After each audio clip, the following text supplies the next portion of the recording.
What's going on, everybody? Gonna go ahead and do an unboxing today. This is of the Kingston solid state drive, the 64 gigabyte model with 260 megabytes per second read speed and 100 megabytes per second write speed.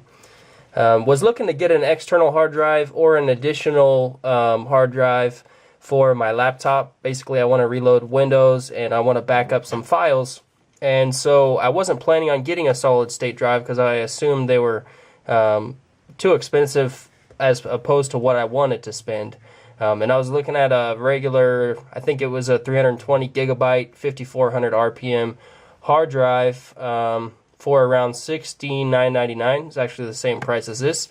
But this solid state drive was on sale at Staples on this today, basically, and today was the last day for the sale. I actually bought the very last one they had, so I went with this. And what I'm going to do is keep this as my primary boot drive in my laptop, so I don't have to back anything up right now. I just I'll use my current hard drive as an external drive, and this will be my boot drive. But anyways, on to the unboxing. Couple things about this.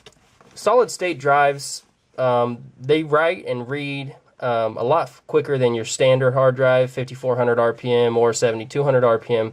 It even says right here 5 times faster than a standard 7200 RPM drive, which has been my experience in my desktop. Haven't tried it in my laptop, which I'm going to. But it seems to be a pretty easy installation. You just install the hardware, copy your data, and restart your computer. It says on the box. I'm not going to do it that way. I'm just going to install the hardware and put a fresh install of Windows 7 on it. But kind of goes through what's included. You have your 2.5-inch solid state drive, which is 7.0 millimeter, which is a little bit smaller than your standard laptop hard drive. There's a 2.5-inch USB enclosure to use it as an external drive, 3.5-inch brackets to use it as an internal drive, I believe, in a standard computer tower. It has the SATA power and data cable. It has a hard drive cloning software, an installation video, so it's got 2 CDs, and also a 2.5 millimeter adapter to make that 7.0 millimeters to 9.5 millimeters, which is the standard laptop hard drive size. So let me go ahead and unbox it, open it up, see what we have in the contents. As I'm doing that, I kind of want to share a funny story when I was getting this. I went down to Staples, bought it, and of course when you buy something you want to look at it in your vehicle before you take it home.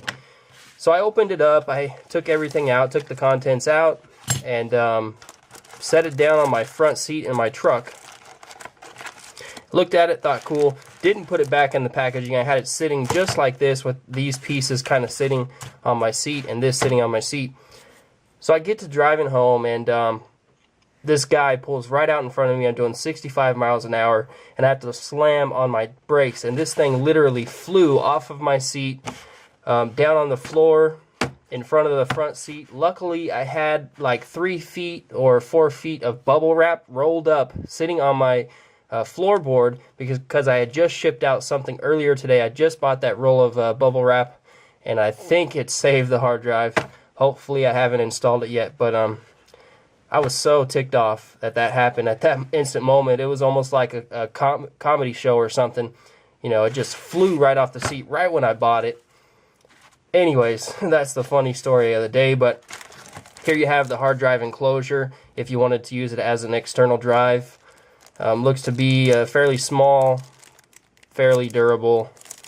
You can lock it. It appears.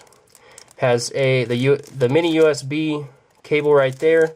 It does include the mini USB to a standard, I think, USB 2.0, although it might be USB 3.0, I'm not quite sure.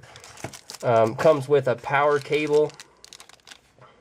I guess if you're going to use it in a standard computer tower, you would need that. And then also the connection. Actually, this is the power right here.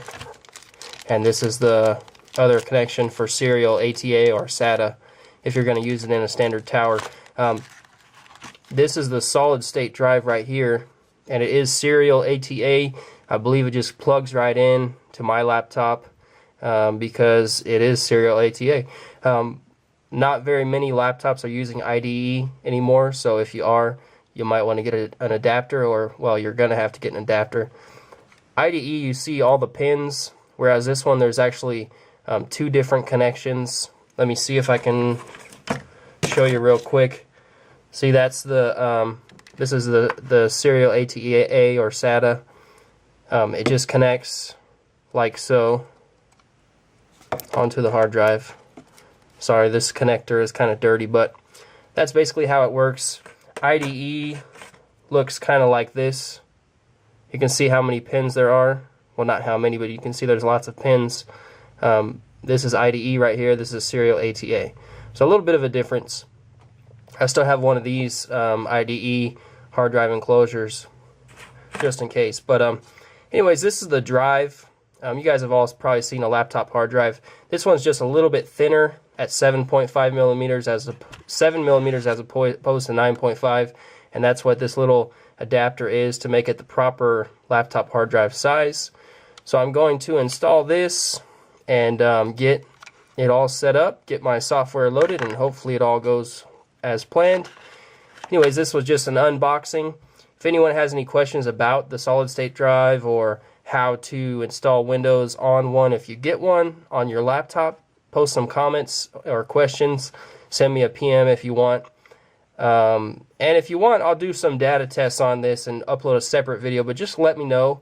It might be interesting to do a data test on this as opposed to my 7200 RPM hard drive, 320. I think it's a Western Digital. But anyways, let me know if you want me to do that. This is just an unboxing, not really a review because I haven't used it yet. But I will do that also if you people are curious out there. So anyways, thanks for watching. Hope it was entertaining and helpful, and I'll talk to you later. Peace.